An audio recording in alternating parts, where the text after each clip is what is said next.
বেশি যখন খারাপ লাগতেছে আমার এমার্জেন্সি ভর্তি করেছি ওখান থেকে মোবাইলে ফোন করেছে ভাই আমার ভাই আর নাই। এই 4-5 দিন আগে দেশের বাড়ি গিয়া একটা কলা সারা নিয়ে সবারই কামাইছি, পাড়ার লোক সবাই কান্নাকাটি করতেছে। এখন আদরের ছোট ভাইয়ের এমন মৃত্যু কোনোভাবেই মেনে নিতে পারছেন না বড় ভাই। কিভাবে মারা গেছেন তার ভাই, এমন প্রশ্ন করা মাত্রই হাউ মাউ করে কেঁদে উঠলেন নিহতের ভাই আব্দুল আলীম। ভাইয়ের শোকে মূর্ছা যাওয়ার অবস্থা তার। আমার খুব আদরের ছোট ভাই, আপনার সার্ভের মধ্যে একটা আজকে হারাই ফেললাম। বাঁশখালী উপজেলার বাসিন্দা নিহত আব্দুল হামিদ একজন ডাব বিক্রেতা। চট্টগ্রাম নগরীর আন্দরকিল্লা জেনারেল হাসপাতাল এলাকায় সিভিল সার্জন কার্যালয়ের গেটের সামনে এক রহস্যজনকভাবে আগুনে পুড়ে মারা যান তিনি। আগুন কিভাবে লাগলো একজন জলজ্যান্ত মানুষের গায়ে? কেউ কেউ ধারণা করছেন শর্ট সার্কিটের আগুনে পুড়েছে, আবার কারো ভাবনা পারিবারিক যন্ত্রণায় আত্মহনন। আদতে ঘটনাটা কি? দুর্ঘটনা নাকি হত্যা নাকি আত্মহত্যা? এখনো তা পরিষ্কার নয়। এখনও কেউ অভিযোগ করতে আসেনি, তবে তারাও চাচ্ছে যে এটা মৃত্যুর কারণটা নিশ্চিত হওয়ার জন্য সেক্ষেত্রে আমরা পোস্টমর্টমের ব্যবস্থা করেছি এবং একটি অপমৃত্যু মামলা নিয়েছি। পোস্টমর্টম রিপোর্ট পাওয়া গেলে আমরা নিশ্চিত হতে পারবো তার মৃত্যুর কারণ। গতকাল রবিবার সকালেই চট্টগ্রাম মেডিকেল কলেজ হাসপাতালে চিকিৎসাধীন অবস্থায় তার মৃত্যু হয়। এর আগে গত শনিবার সন্ধ্যা 6:30টার দিকে নিহত ওই ডাব বিক্রেতা গায়ে আগুন লাগার ঘটনা ঘটে।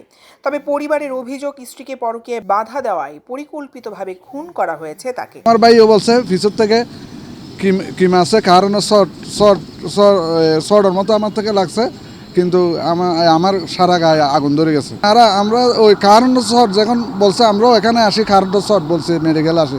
এখন আমরা ওখানে জেনারেল হাসপাতালে যাই দেখতেছি কারণ শর্টের কোনো ইয়া নাই, এগুলো 32-40 মধ্যে কোনো কারণ নেই, যেখানে আমার বাড়িটা ফোরা গেছে জ্বলছে। বলছে ওনাকে ফোন করে এর নিচে ওনার ফোন দুজনের নাম বলছে, ওই দুজনের নামগুলো আমি থানাতে বলছি, ডাক্তারকেও বলছি।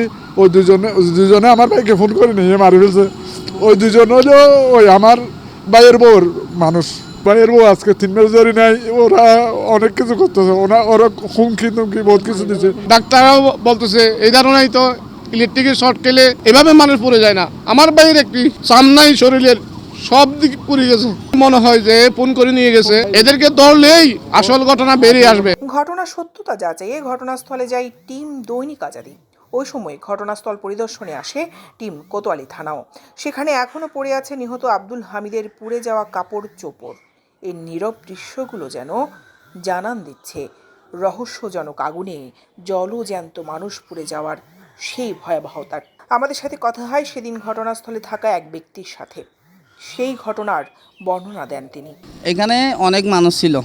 1 ঘন্টা মানে ঘটনা আধা ঘন্টা 40 মিনিট পর আমি আসছি, এসে দেখি উনি এখানে পুড়ে গেছে। আমরা 7-8 জন লোক ওরা হেল্প করে গাড়ি একটা এনে ওরা মেডিকেলে পাঠাই দিছি। মানে আগাগোড়া ফোড়া দেখছি। উনি শুধু কথা বলছিল কি মানে আমাকে কারণটা ধরছে, আমি পুড়ে গেছি, আমাকে বাঁচাও, শুধু এই কথাটা বলছিল। মূলত ঘটনাটি ঘটে সিভিল সার্জন কার্যালয়ের গেটের সামনে।